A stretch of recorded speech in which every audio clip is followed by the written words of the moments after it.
প্রতিবেশী দেশের ইন্ধনে খাগড়াছড়িতে অস্থিরতা তৈরির চেষ্টা হচ্ছে বলে মন্তব্য করেছেন স্বরাষ্ট্র উপদেষ্টা জাহাঙ্গীর আলম চৌধুরী। সকালে রমনা থানায় নিজস্ব ভবনের কাজ উদ্বোধন করতে এসে এই মন্তব্য করেন তিনি। বান্ডেল থাকলে প্রতি সেনমানিতে টাকা বাঁচবে। বিকাশ সেনমানি বান্ডেল কিনে জিতুন প্রতি লেনদেনে। স্বরাষ্ট্র উপদেষ্টা বলেন, দেশে অস্থিতিশীলতা তৈরির জন্য দেশের বাইরে থেকে অস্ত্র আসছে। প্রতিবেশী দেশে ফ্যাসিস্টদের ইন্ধনে দুর্গাপূজা বানচালের চেষ্টা করা হচ্ছে বলেন তিনি।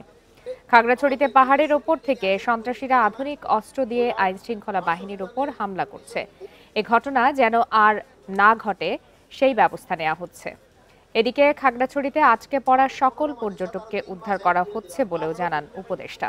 অনুষ্ঠানে রমনা, রামপুরা, কমলাপুর সহ 5টি থানার ভবন নির্মাণ কাজের উদ্বোধন করা হয়। ভারতের ইন্ধনে বা ফ্যাসিস্টদের ইন্ধনে এই ঘটনাটা ঘটাচ্ছে। তা আমরা এটা যেন ঘটাতে না পারে এই জন্য আমরা আমাদের সর্বাত্মক ব্যবস্থা নিচ্ছি। কিছু সন্ত্রাসী পাহাড়ের উপরে থেকে তারা ফায়ার করছে এবং এই হাতিয়ারগুলি অনেক সময় বাইরে থেকে আসছে।